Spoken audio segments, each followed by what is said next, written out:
We welcome you to another live edition of the Sports Box, brought to you by our friends at CrowdPlay. Download the free CrowdPlay app today and use the box at sign up for 10 points. And here we go. Well, good evening, ladies and gentlemen, and welcome to Teeing Off on the Sports Box, the best golf show on the planet. I am Hamilton Mike Galletta, along with my partner in crime, the golf pro at Trump National Golf Course in Ariel, New Jersey. That is the one and only Dave Cartwright. David, what's up? Good evening, ladies and gentlemen. Starting to near the end of the golf calendar here, but we have one more men's events, and actually the major of the majors for the women coming up here in the next couple weeks. So yeah, exciting couple weeks, and after that, a little lull in the schedule, but look forward to talking about the next couple weeks here. Yep, absolutely. So we're going to have a good show for you tonight. We're going to brush up on some stuff that we missed in the past. We were off last week because of the holiday, but we are back to talk to you about some golf. But first, we want to send a big shout out to our boys over at CrowdPlay. Make sure you are downloading them on the Apple app and Google Play Store. Download CrowdPlay when you sign up for the first time. Put in the box and sign up. You get 10 free points. You're going to need them because it's tough and I stink, but it's fun. So that being said, Dave, let's get to some golf. Let's talk about the PGA player. Actually, you know what? Let's go to this first. Let's go to the 2002 Women's U.S. Open. This is at the Champions Course in Houston, Texas. More like the U.S. Open that the men's play, obviously. You want to go in? I'll let you start off this a little first, and then I'll hop right in on you. Yeah, absolutely. The obviously event rescheduled from due to the pandemic from, I believe, July. First time that the U.S. Open has been hosted in Houston specifically. Champions Course, where I believe they had a men's event there for years. I think Shell Houston Open played there for a couple of years, actually more than a couple of years. So. World well-renowned course for sure, and interesting to see again a women's major, let alone a major in second week of December. So interesting to see how that plays out. Houston, obviously, certainly you can get 40, 50 degree weather in December in Houston. So it'll be interesting to see if the weather plays a factor in the actual event. So. Yeah, and definitely, and it's a big one. It's a big event for the women. If you follow the LPGA.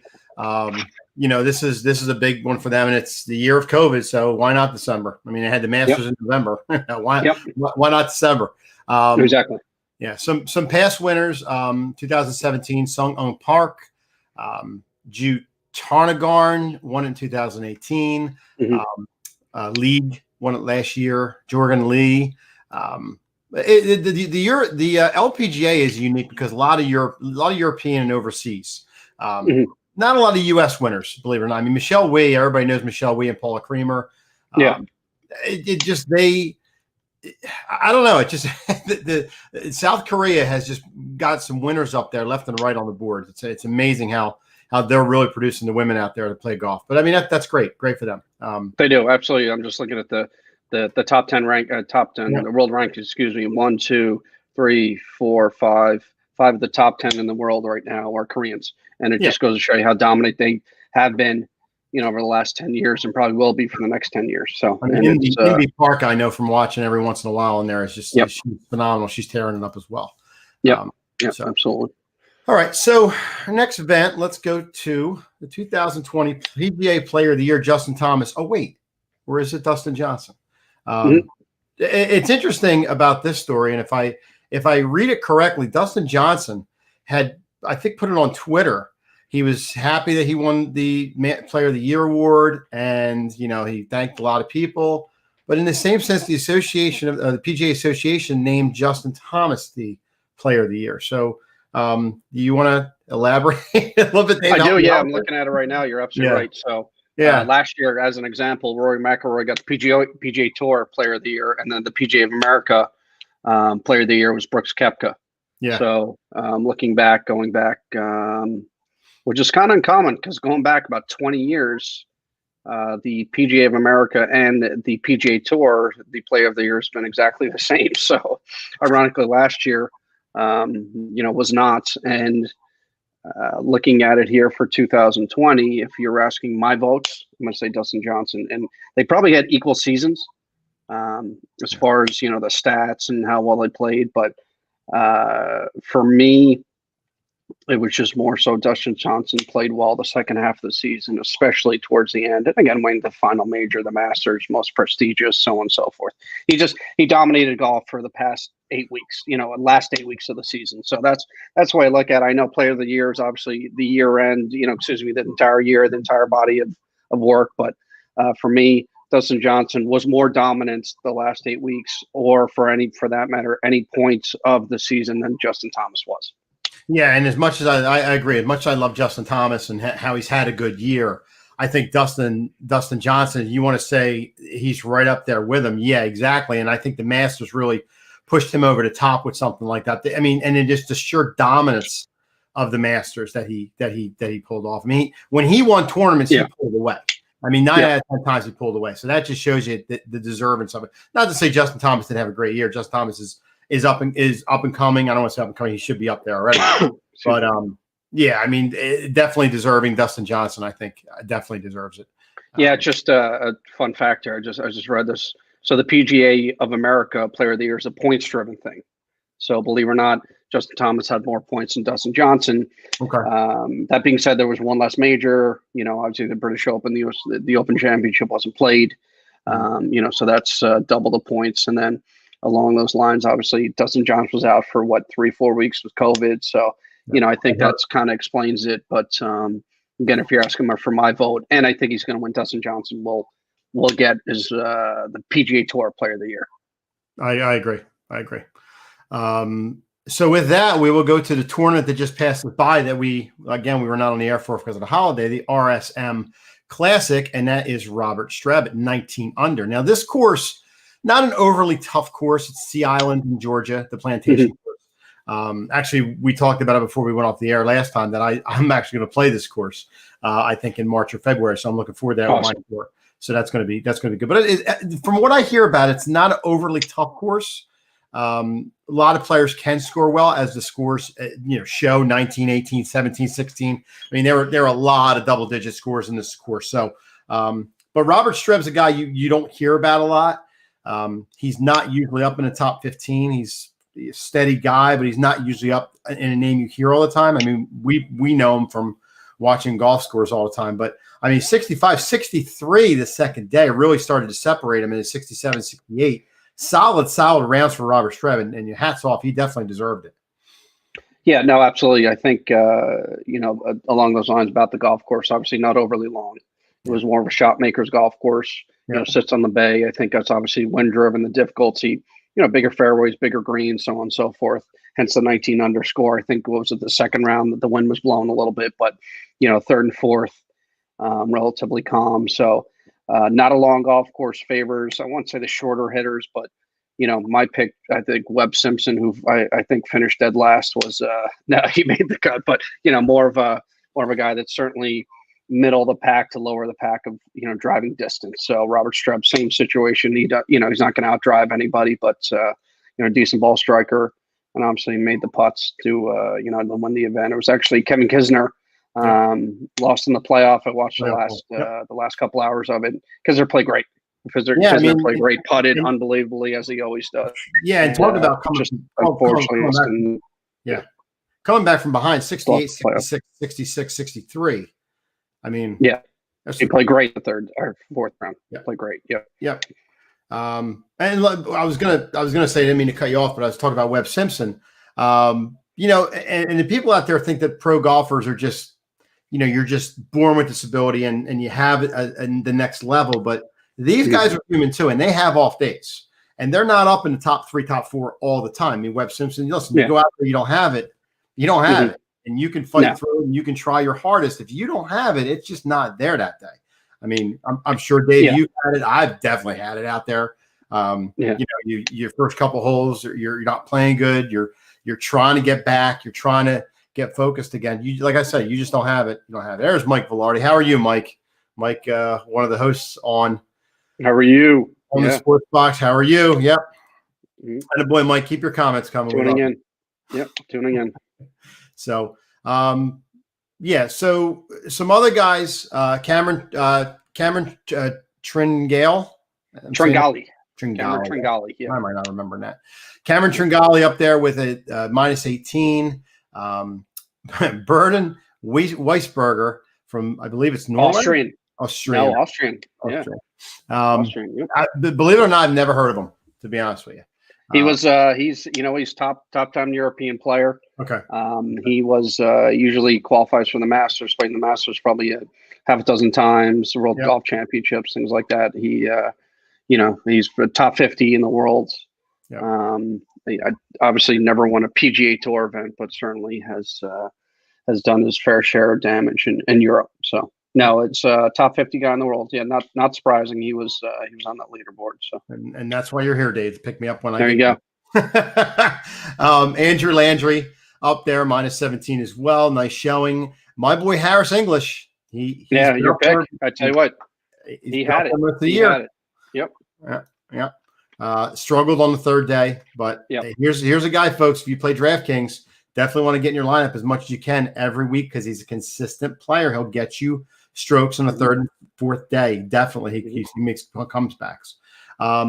Other guys you can look at: Kyle Stanley, Zach Johnson, Corey Connors, Kazir, Jason Day. Jason Day's, he hasn't been top 8, but he's had his moments this year, and I'm really surprised at Jason Day the way he's played this year. I guess he wasn't in a lot of tournaments this year. I don't know if he's battling health or whatever he is, but he's been up and down a lot this year. Injury, yeah, I think it's been a back injury.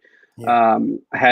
I tell you what's played well, but not well enough this season, and I think some of that has to do with his injury. I believe it's a back. I'm not 100% sure, but he's sort of latter part of the summer playing very, very well. Almost won a couple events, and then again, a guy that's, if you're looking for a top 20, he's your guy. He's just quite not back to the Jason Day that he was, about 5 years ago. Top 5 in the world. He's a top 20 guy, but he's not a top 5 guy, at least in the last 6 months or so. And I think a lot of it has to do with fighting injury. So. I'll tell you, a guy I can't get a read on is Keegan Bradley. Now, Keegan Bradley, if you put him in your lineup, he's either going to hurt you or help you, because he's one of those guys that could light it up, but he also can fizzle out. And he had a good round. He just made a move late.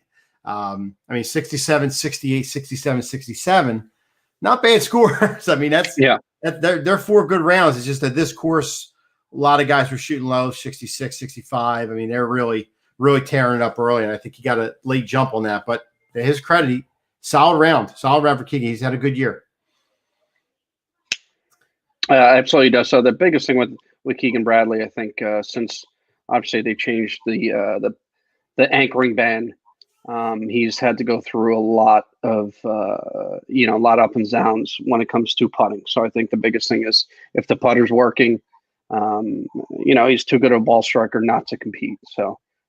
Hence, that's why, as you said, you can't really get a read on him, but it's really that putter. And since the anchoring ban, he was kind of the first guys to win with that, that anchored putter, won the PGA, or excuse me, won the PGA with that. And then, he struggled kind of when they changed the rules of golf. What's that? 4 years ago?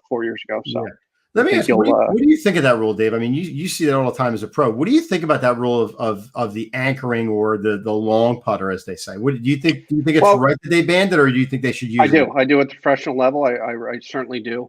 That being said, I think there should be separate rules for PGA Tour professionals, and amateurs. I think, golf's too hard not to, to penalize amateurs, an 18 handicap, so on and so forth. And if it's helping an amateur around the on the greens and helping them putt, and, they have back problems and they're, able to play more. Absolutely. But professionally, no, I think it's too much of an advantage to have it, to allow it, in so many words. So see, I kind of agree to a point with that, but I also think that if you're playing at a smaller amateur level and you're playing with the pro rules and everything, it's something you get used to. And if you move up the ladder and then move into that stage, you're already there of knowing everything and playing at that consistency with all those rules and everything. But I see your point too with the amateur. I mean, like me going on the amateur tour and then a pro professional. It's all different. So, yeah. But I think the anchoring of the stand up putter, I think it should be allowed on the PGA. To me, sometimes personally, I think the PGA gets a little bit too, I don't want to say back in the dark ages about stuff. I mean, they really like to keep their sport the way it was back in the day. They really don't like to change stuff. It really takes a while for them to change something. It just seems to me, maybe with a different length or a different head or a different style or anything like that. I mean, you see that more than I do. Do you agree with that or not really? No, I mean, I think it's, I think the rules of golf, were written 100 years ago, and obviously they evolve, and like any other sport, I just think that golf originally wasn't designed to be played with a anchored putter or, a putter that's X amount of centimeters, so on and so forth. So, right. I'm a little old school when it comes to actually the design of golf clubs. That being said, I think I've mentioned this in the past, I think the golf ball needs to be scaled back, especially at the professional level. Because you're going to start seeing 8,000 yard golf courses, and economically, that's just not. I don't think that's feasible. You're going to price golf out of the average everyday Joe. So that being said, a little old school when it comes to that. On the flip side, that it was funny because Rory, was wearing a hoodie at the at the Masters, or no, excuse me, the event before, and he got a bunch of crap and made news, and I think that's complete, bull crap. I think it's, I think we got to get millennials involved and get in 2020 when it comes to the style of golf. So, yeah, it looks weird to me. I wouldn't be able to putt like that. It just, to me, it would, I don't know. I'm like kind of old school, like you are like that. I mean, I go with the traditional putter, different style that I did. It would be tough for me to change a lot of stuff now, especially that. I know Adam Scott would love the anchor putter to come back, but it is what it is. So with that being said, another question: do you think Alex Noren is on the downward spiral? I don't know. I don't think. I think he's been on a downward spiral. Excuse me. He's more probably on the upward spiral because he sort of hit rock bottom last year or about 18 months ago, and he's a guy that's basically, it sort of practice those hands bled and blisters and things like that. And obviously not the most talented ball striker, but certainly a guy that, worked his way up the ladder through the dirt, as they say. So I think that he is probably on his way back, but the guy was top 5, top 10 in the world 3-4 years ago. Does he get back to top 10 in the world? I don't see it happening anywhere in the near future. A lot of prediction shows that I watch, they love to put him up there, and he's got a chance to come in there, and he just never performs anymore. I mean, it's not that he's a bad golfer, but it just, some guys just, like you said, hit rock bottom last year, and he's working his way back. Question coming in from Drew Trammell: who is the better golfer between both of you? Well, Drew, I will be honest, I would love to say me, but and I'm not using it as an excuse either. My back surgery didn't help me get better right now. So, but I will defer 100% to Dave. He is a golf pro. He is very good. I have not seen Dave play. Heard a lot about his game. He's obviously, a lot better than I am. I mean, someday I may be up there, but hopefully I'm playing 2 times a week if that's the case. But for now, I'd say if me and Dave ever got into a match, it'd probably be Dave. And I'd probably get strokes and probably still lose. So, you know what, Mike? We've never played golf and never seen your game. I'll say I like my chances if we play. I'll leave it at that. So, my best handicap, Dave. I'm not downplaying. Yeah, I'm not downplaying your skill, but I still like my chances. Yeah. I hope not. You're getting paid to be a pro at golf. Exactly. Yeah. Right. If I lose you, I'm in a lot of trouble. I'll leave it. Yeah. At my best, I was a 7. Gotcha. On this tour, I'm about a 10. So that's around where I am. So, but hopefully with this back surgery, I mean, knock on wood, I can get better quicker. I can get a little bit stronger on my core and maybe get 106. So love it. Love it. I love it. Yeah. All right. Let me get back over here. Let me go to the next event and the last event on our tour schedule this year, the Mayakoba Golf Classic. It is I'm gonna try this, folks. We tried to do this before the show and it didn't work out well. So the El Camaleon Golf Club in Pila de Carmen, Quinta Roo, Mexico. So well done, Mike. Well done. If I butchered that at all, I apologize. So, yeah, a lot better than I could do. So well done. But now this is nice little course at the end. I got the odds running down there. Justin Thomas is playing in this one, and obviously would be the favorite in this. But now I don't know anything about this course, Dave. Do you know anything about the course they're playing on? I do. Again, not. It's first about the field. So, yep, stronger field than normal. First tour event I think they've had in December in about 15, 20 years. Obviously, COVID related. So the fun fact of this event is you're getting a relatively strong field. Obviously, you're getting a Justin Thomas, you're getting a Brooks Koepka, you're getting 5 of the top 25 guys, which they normally don't have, because last tour event of the year, obviously top 15 world getting the Masters next year. So you got those, you got world ranking points on the board here. And that's why you're seeing guys that you probably would normally see, a Justin Thomas, a Brooks Koepka playing in it, more so to make sure they're going to stay in the top 5, but world ranking points going into obviously ending the 2020 calendar year.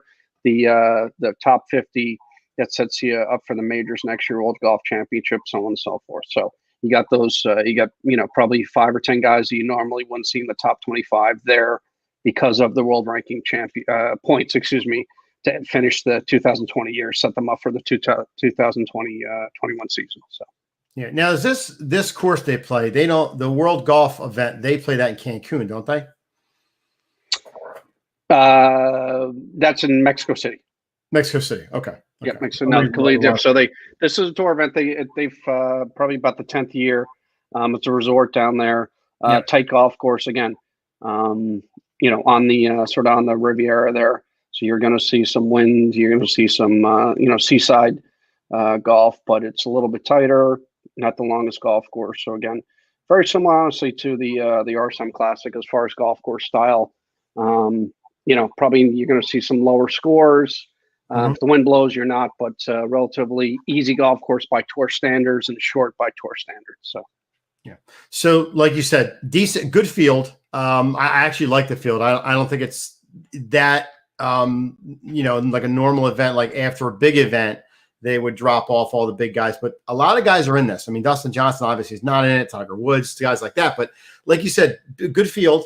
So let's give our picks out, and this time I'll start first. I know you usually start first, so I'll start. We're going to give 3 guys that we think they're going to be in the top 20 or top 15, and then we're going to give our dark horse to win the event, or actually not even a dark horse, just to win the event. We'll give 3 picks to get up there, and then 1 winner. So my 3 picks, I'm going to take first. I'm going to take Billy Horschel, 35-1. I think Billy Horschel is the kind of guy who is due for a big day. Another guy that when he's on, he's rock solid. He'll get into the top 10, no problem. But if he's off, he ain't going to make the cut. And I'm going to throw that pick out the window. The other pick, I'm going to take Victor Hovland. Here's a guy who I think they put a lot of expectations on coming into this year. at the end of the year. He had a really good year last year. Didn't live up to it this year, but was consistent, I think. So I think he can definitely get up there. How can I not take my boy Harris English? Got to put him in there. Consistent guy all year. He'll be in my DraftKings lineup. What can I say? He hits the ball well, comes on in day 3 and 4, definitely going to get you some birdies, and I think he could be up there as well. But my pick is going to be a guy we've all heard of who's a master in the majors, but I think he can get it done here. That's one Brooks Koepka. I know he's he's number 2, but at 11-1, I'll throw some money on Brooks. I think he's a little disappointed that he didn't have a better year than he did with the injury he had. I think he could really stir it up here, and I think he's got a real good chance to win this event. Okay. I like where your head is, Mike. Well done. Yeah, that's I think you're if you're going DraftKings, I think you're gonna make some money this week. I like where you are. So Dave, I'm learning from you. I'm learning from you. Yep. So I like let me give sort of top 20 guys. Abraham Answer. Yep. Again, playing great off the Masters. Obviously, kind of folded day 4. Mexican, grew up in kind of Texas, Mexico, but I think knows this golf course very well. A guy that we haven't really talked about, you haven't heard about, honestly, I don't know if he's fighting injury, Daniel Berger, who won at the Colonial earlier on this year, was playing fantastic kind of out of COVID and hasn't played quite as well. So we got 3. So Tony Finau, who again, sort of a guy a little bit longer hitter. Don't know if this golf course necessarily suits his eye, but he's too good of a golfer not to win a tour event this year and or compete. And he's always sort of top 25, top 30, but we haven't heard his name on the leaderboard since for a couple months now.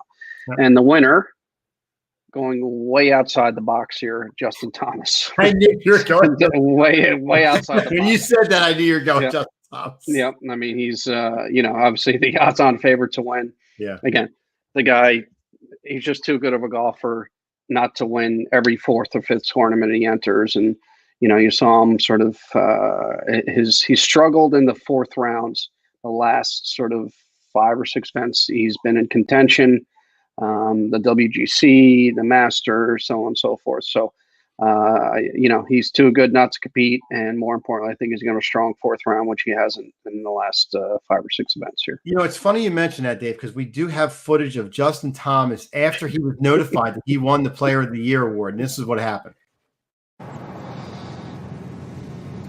Justin Thomas, after his excellent approach shot, ran all the way toward the back of the green for birdie. Dude, you gotta be fucking kidding me. Well, yeah. Seems pretty happy. He seems excited. He seems actually astonished. Seemed pretty excited. He's going to go over and hug the guy. Unfortunate for Justin Thomas. But that's going to wrap up another episode for us, and actually another year, because we will not be back until January when the tour picks up again. We had a good time doing it this year. I'm sure we're going to do it again.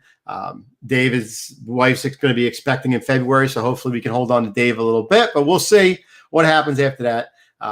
But we're going to have a good time. So first, I want to send a big shout out though to CrowdPlay. Make sure you're downloading now on the Apple app and Google Play Store. Download the app and put in the box at sign up. You will get 10 free points. Great app. It's phenomenal. So Dave, any parting words? No, thanks for a great season, Mike. Look forward to, we got to do a death match here once you're healed up and ready to go. And, but thanks for all the followers, listeners out there, and look forward to a great 2021 and stay safe out there. Happy holidays, everyone. So before we get going, we're going to give you a little bit of what CrowdPlay's about.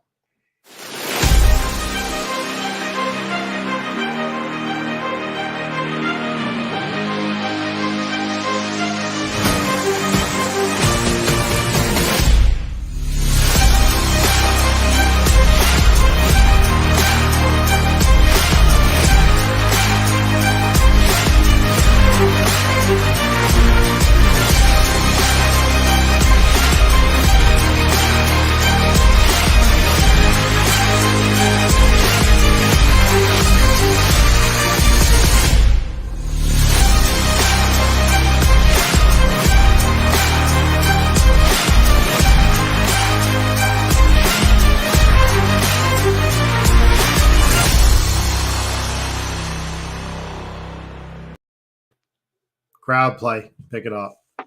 So, like Dave said, we've had a blast this year. Dave, I really appreciate getting on, helping me out every week. It's been an absolute pleasure. Looking forward to the new year and getting out of COVID hibernation. That would be one. Getting back on the course. I will be swinging a club when we speak again, so that'll be a good thing. So, for myself, Hamilton, Mike Galletta, and Dave Cartwright, the golf pro at Trump National Golf Course in Ariel, New Jersey, we want to thank you for watching Teeing Off. Have a great one, folks. Have a good holiday and a great new year. We will see you in 2021.